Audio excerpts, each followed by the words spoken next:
मी लगेच सुरू करीन. अरे सदा साहेब, शालिनी मॅडम आणि संचिता मॅडम जेवायला येणार नाहीयेत असं त्यांनी निरोप पाठवलाय. जातो. झालंय आमचं. एक नाटक संपलं नाही तर दुसरं नाटक सुरू.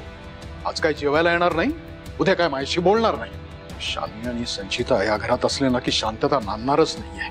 मी हे विखुरलेलं घर एकत्र करण्याचा प्रयत्न करतोय, पण त्यात की हे सगळं उद्ध्वस्त करतायत. आता काय करतील? आता उपाशी राहतील. आता न जेवून उपाशी राहून मला गिल्ट देतील.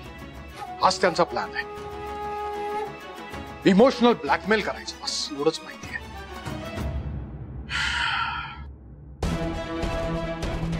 सॉरी नीलम, जेवून घे.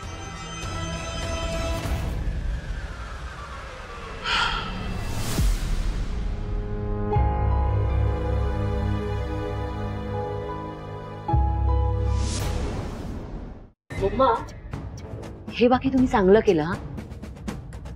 आपण जेवायला येत नाही आहोत हे सांगून डॅडना चांगलं इमोशनल ब्लॅकमेल केलं तुम्ही. म्हणजे काय, ह्यांना कळायला हवं. त्यांनी ह्या घरात त्या बाईला आणि मणीला ठेवायचा निर्णय जो घेतलाय मला अजिबात आवडलेला नाहीये. ती बाई या घरात असेपर्यंत मी जेवणारच नाहीये. आपलं बंड आहे त्यांच्या विरोधात. हा, ते सगळं ठीक आहे, पण मम्मा मला एक गोष्ट अजिबात कळत नाही.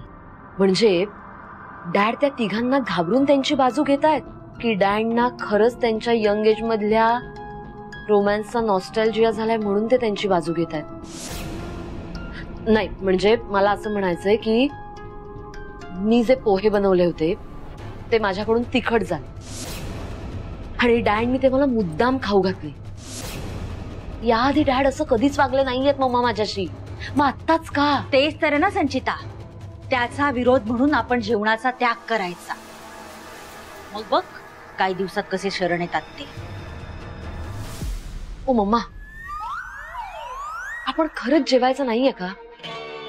मला भूक लागली हो मम्मा. आपण काहीतरी ऑर्डर करूया ना प्लीज मम्मा.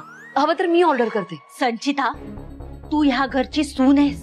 तुझा कसा अपमान केला तुझ्या लक्षात नाहीये? तुला तुझा मान महत्वाचा आहे की जेवण? म्हणूनच मी ह्या घरात जेवणार नाहीये आणि तुलाही जेवू नाही देणार आहे.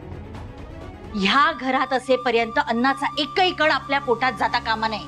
जेवणाचा त्याग करण्याऐवजी तिरस्काराचा त्याग करा, त्याने सगळं सुरळीत होईल. ए, तू इथे काय करतेयस?